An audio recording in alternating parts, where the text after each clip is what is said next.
Bonjour pour cette quatrième chronique du Festival de Cannes, enfin retourné sous le soleil et honnêtement ça fait du bien. Alors aujourd'hui, désolé par avance, je vais vous parler de films dont on n'a pas encore de date de sortie, mais je voulais vous parler d'un événement, de deux coups de griffe, d'un coup de cœur et d'un clin d'œil à l'Ouest. Alors l'événement, c'est Banel et Adama, de la réalisatrice franco-sénégalaise Ramata Toulaïfi, 36 ans, formée à la Fémis à Paris. C'est l'histoire d'un couple qui tente de s'aimer malgré le poids de la culture, des traditions dans un petit village du nord du Sénégal où on parle pulaar.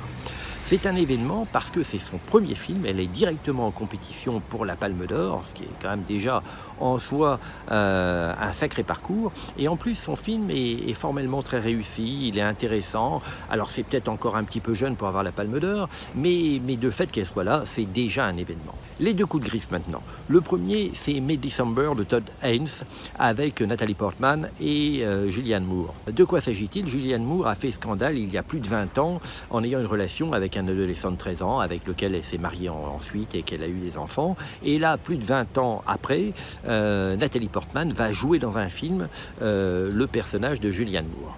Alors, c'est excellemment bien joué. Todd Haynes, c'est un grand réalisateur. Il nous avait fait par exemple l'excellent Carole. Mais là, le problème, c'est l'histoire.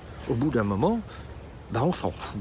On s'en fout, c'est une histoire à la Closer de magazine People. Qu'est-ce que ça nous dit sinon la vacuité d'Hollywood à s'intéresser à des sujets qui n'en sont pas vraiment un. Déception. Et autre déception peut-être encore plus grande, c'est le film sur Pierre Bonnard, ce grand peintre du début du XXe siècle.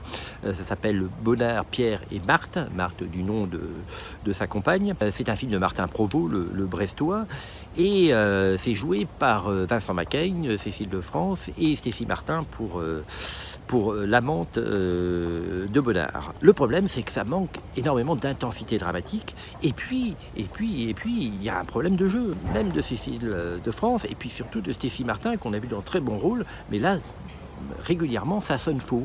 Vraiment, Pierre Bonnard, si on pense à tous les beaux films qui ont été faits sur les peintres, sans parler du Van Gogh de Piala, ça aurait mérité beaucoup mieux. Déception.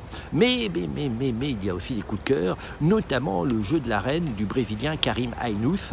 Alors on retrouve là Alicia Vikander, la nouvelle Tomb Raider, mais on change complètement d'univers. On est au XVIe siècle, sous Henri VIII, avec la femme d'Henri VIII, et puis la cour, les évêques, les jeux de pouvoir. C'est sombre, c'est intense, il y a un suspense jusqu'au bout. C'est vraiment un film très intéressant.